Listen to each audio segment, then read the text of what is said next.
This lesson deals with supplemental problem 322. You can find this problem in the ECE302 ebook in the Chapter 3 Supplemental Problems, starting on page 42. What's shown below here is what's called an H-bridge motor reversal circuit with grounded inputs. This was taken from a magazine article in Popular Electronics magazine in volume 16, number 6, on pages 69 to 71, entitled Motor Control Circuits. This was actually a collection of many motor control circuits. This particular one is using BJTs in a configuration called an H-bridge. So here it looks like the letter H. This is sort of our configuration of bridges we had seen before. Operating with a 6-volt power supply, and then two switches here, S1 and S2. We're going to open them in different sequences. The transistors Q1 and Q2 are PNPs, 3906s. Let's assume that their turn-on voltage is 0.7, their saturation voltage is 0.2, and their beta F is 100. And then 3 and 4 are NPN transistors, and they're 3904s.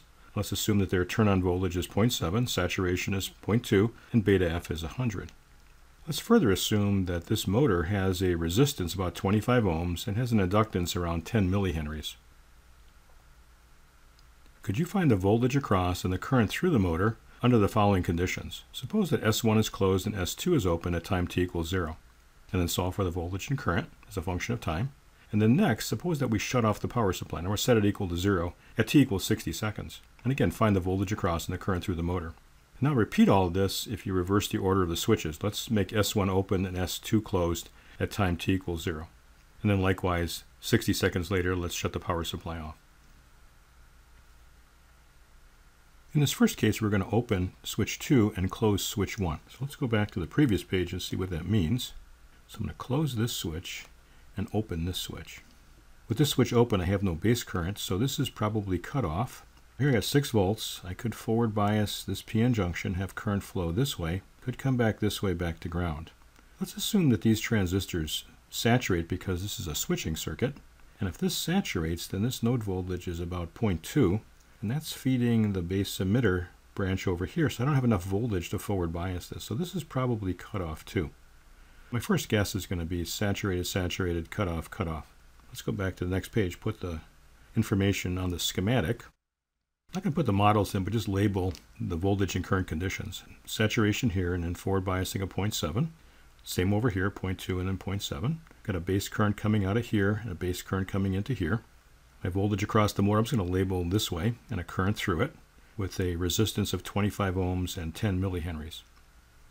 Let's solve for the voltages and currents. The current in this resistor is just going to be the voltage across it divided by the resistance. This node voltage is minus 0.7 plus 6 back to ground with 1K, and that's 5.3 milliamps. That's a pretty good sized base current, so probably saturation was a good guess. And likewise over here, the current in here is going to be this node voltage minus this node voltage, and this node voltage here is minus 0.2 plus 6 back to ground, and then here minusing 0.7. Divided by 1K, I get 5.1 milliamps. And again, that's a pretty good base current, so that probably did saturate. The voltage across the motor here is going to be fixed.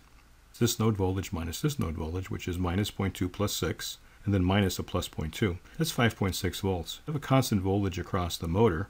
Let's calculate the current that's going through it. Because we have an inductor, we have a first-order differential equation, some A plus B times e to the minus t over tau. What would tau be? Well, that's the resistance seen by the inductor. Now, think of this as a voltage source. We're going to short this, short this, short this, look back into here, and you just see 25 ohms. Time constant would be 25 ohms divided into 10 millihenries, which is 400 microseconds. The current in the motor before we turned everything on was 0, so after we flip the switch, it still must be 0. Take our equation as A plus B times e to the minus 0. E to the 0 is 1, so it's going to be A plus B. As t approaches infinity, this inductor is going to become a short circuit. Let's find the current in there. It's going to again be this node voltage minus this node voltage, which is again 0.2 plus 6, and then minus 0.2, which is going to be our 5.6 again, divided by 25. And that's 224 milliamps. That'll be A plus B times e to the minus infinity, or just A. And now I can solve for my current through the motor. I have that A is 224 milliamps. B is the negative of A. Here's my negative of that. Here's e to the minus t over tau. That's my equation now for the current in the inductor, and this will reach the steady state value of 224 milliamps in about 5 time constants, which is 2 milliseconds, so pretty quickly. Check our guesses. We saw that the base currents were greater than or equal to 0, and the collector currents are greater than or equal to 0, so lastly, what's their ratio? There's IC1 over IB1. I sub C starts out at 0 and then eventually goes to 224 milliamps, and all while this is going on, I sub B1 is 5.3 milliamps. Ratio is 42.3, which is less than 100, so that checks. Then IC4 over I sub B4, same thing, we have a fixed base current, and then the current in the collector goes from 0 to 224 milliamps, and the ratio is about the same, 43.9, and it also is less than 100, so our assumptions were correct. Next, if we shut off the power supply at 60 seconds, that makes this a short circuit to ground, and that puts a short across here.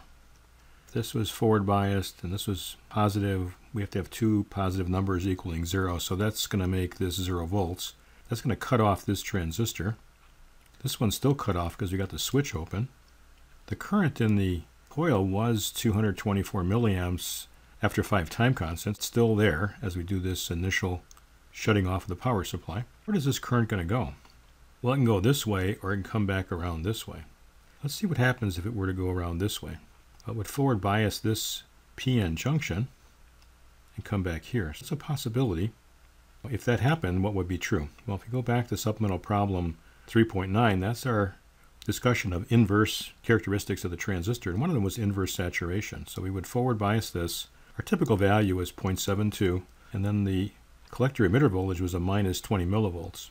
If this were true, this node voltage would be very small, close to 0, and wouldn't be enough to forward bias this junction. This too would be cut off, so this seems like the path for current to go back this way.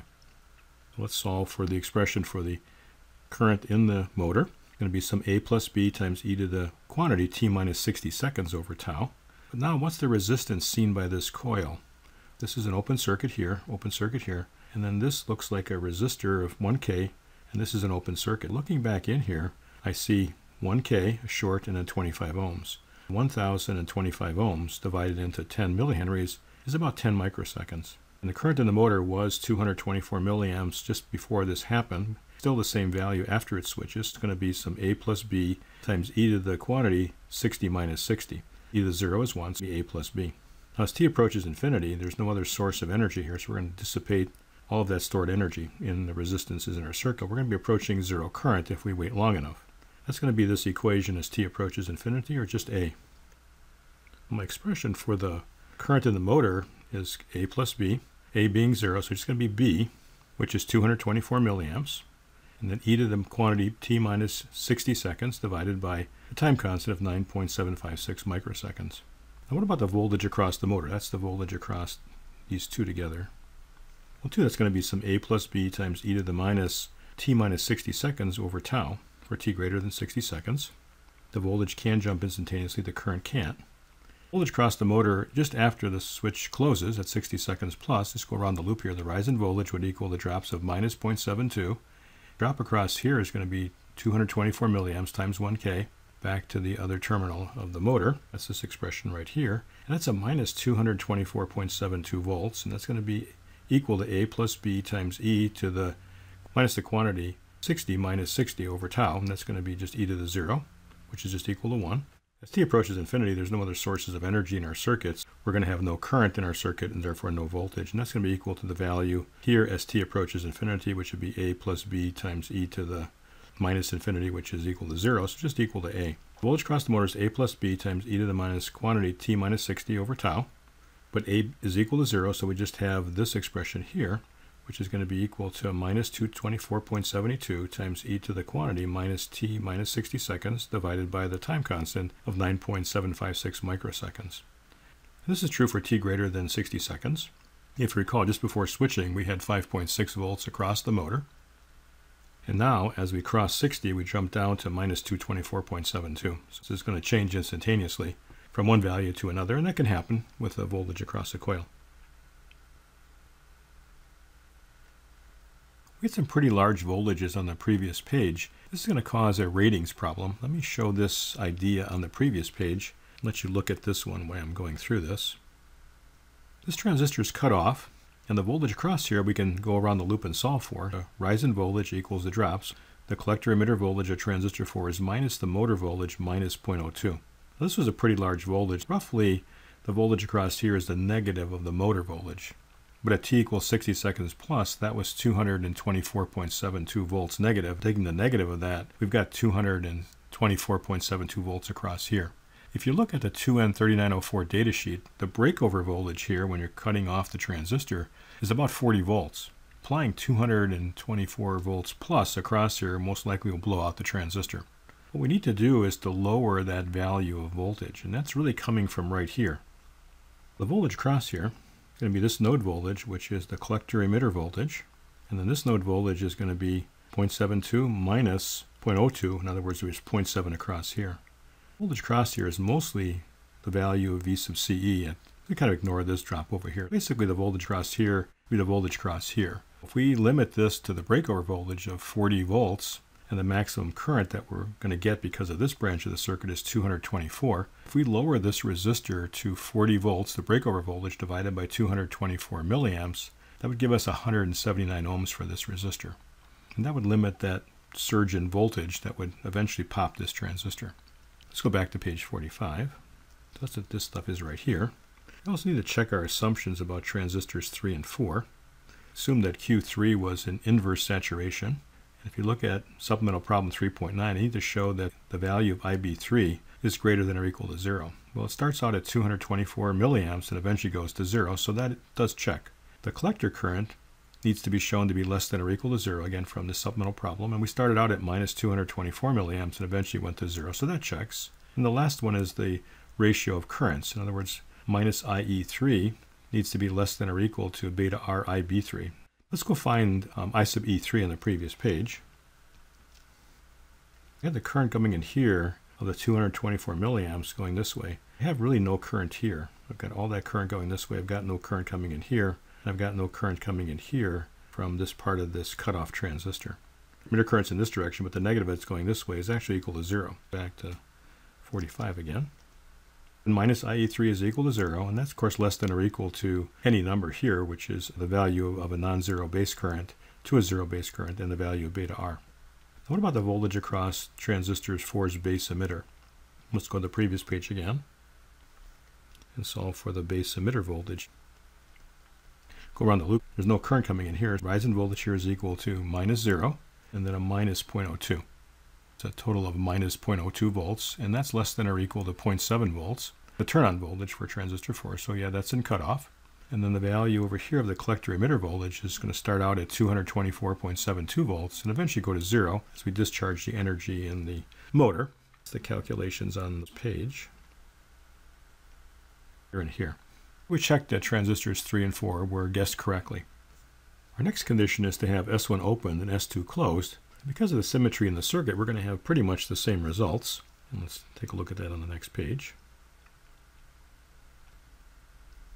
Now I have transistor Q2 on and Q3 on, and I have transistors 1 and 4 cut off. And here's my path for current now coming this way. The voltage across the motor is going to be in the opposite direction that it was before. So we're going to get a reversal. The voltage across the motor, if this saturates and this saturates, is going to be this node voltage, which is minus 0.2 plus 6, and then minus 0.2, would give me 5.6. And the current would be the same, but now in the opposite direction. That's where we get the reversal of the motor. When you close switch S1, leave S2 open, the motor turns one direction, open switch S1, close switch S2, and now it goes in the opposite direction, and eventually reaches steady state in 5 time constants. Take a look at that last condition. If we shut off this power supply at 60 seconds after we close this switch, what's going to happen? This is still cut off because we've got an open circuit here, but now I'm forcing 0 volts across here. That forward biased current would be in here and have the sum of 2 positive numbers, but that would have to equal 0. This is also cut off. The current that's flowing in here was 224 milliamps after 5 time constants, and we're much greater in time than that. That current can flow this way or it can flow back this way. This is a possibility, but if this does happen, then we are again going to be inverse saturated as our guess. That's going to make this node voltage nearly 0 volts, and that's going to go back here for the base emitter voltage, minus a drop across the resistor. But we need at least 0.7 volts here to get some kind of current to flow. So this is also cut off. And we have the same conditions we had previously, but now the currents are going in this direction. We could solve for the current through the motor. It'd be the same expression, but with the opposite direction. Likewise, the voltage across the motor would have the same equation as it did before, and it'd be true for t greater than 60 seconds. And again, our voltage across the collector emitter now of transistor 3 would be a very large voltage, and we would again need to lower this resistor value to maybe 179 ohms or less to keep this from popping. And this is supplemental problem 322.